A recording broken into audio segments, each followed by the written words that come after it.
Alors, on va essayer d'oxyder un alcool. Euh, alors, juste avant de faire ça, je vais vous dire ce qu'on va faire. D'abord, c'est une réaction d'oxydation.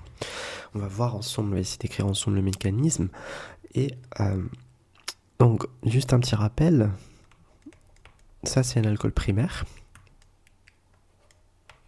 Donc, un alcool primaire en présence de réactif de Jones. Je vous rappelle que le réactif de Jones, c'est déjà en milieu acide, donc H2SO4 dilué, avec un oxydant à base de chrome. Donc, Na2, Cr2O7. Okay, donc, on va pas s'arrêter à l'aldéhyde. Normalement, on doit former un aldéhyde, d'abord.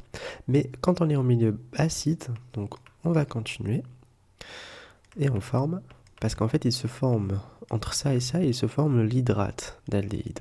Donc, il se forme cette molécule qui est très réactive, qui devient un acide carboxylique. Donc, ça, c'est le cas d'un alcool primaire.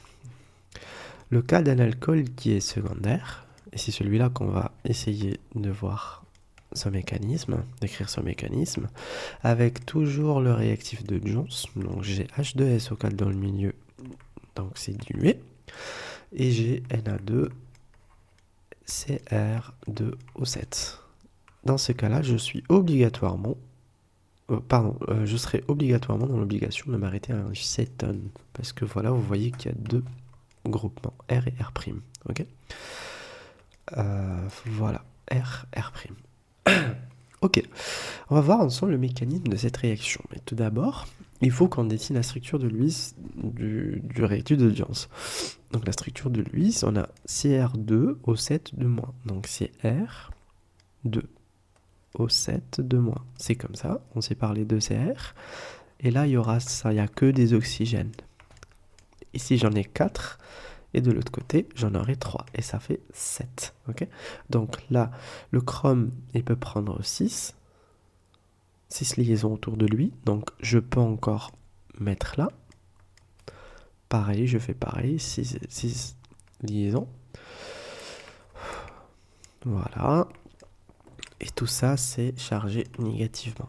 Ok, voilà. Donc, on a une molécule chargée 2 fois.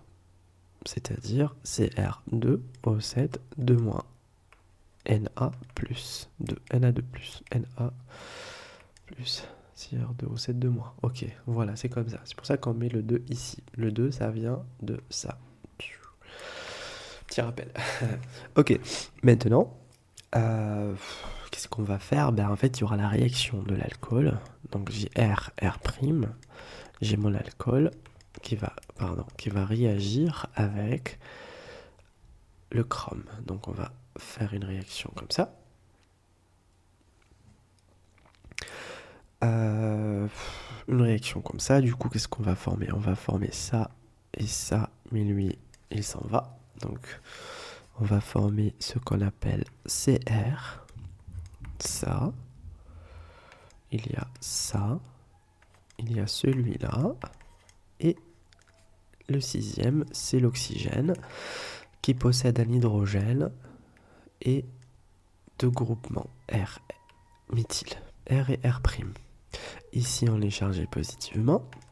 Donc, cet hydrogène, il va tout de suite, rapidement, être capté par ça. Je ne vais pas refaire le dessin et redessiner. Donc, je vais directement mettre OH.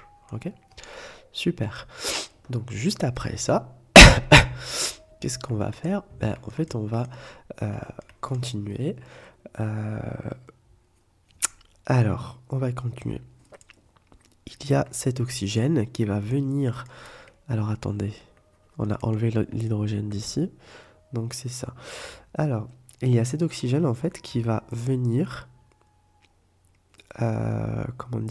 attaquer un autre proton. Un proton qui est là. Ok, il y a encore un proton, ici, entre les deux groupements R.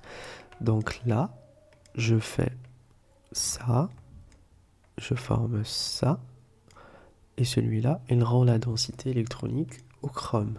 Donc j'aurai un Cr autour de lui. Il y aura ça et un OH. Ok, et une charge positive dessus. En plus de ça, il y aura quoi? Il y aura notre molécule qui est l'alcool, mais c'est pas l'alcool, pardon, c'est RR'. Okay, voilà, on avait l'oxydation. Pour faire l'oxydation, rappelez-vous qu'il faut toujours chercher un hydrogène ici. Il faut l'attaquer, il faut l'arracher. Quand on l'arrache cet oxygène, bah, c'est que nous, on rend ça, cette liaison, on va la rendre carbonyle. Ok,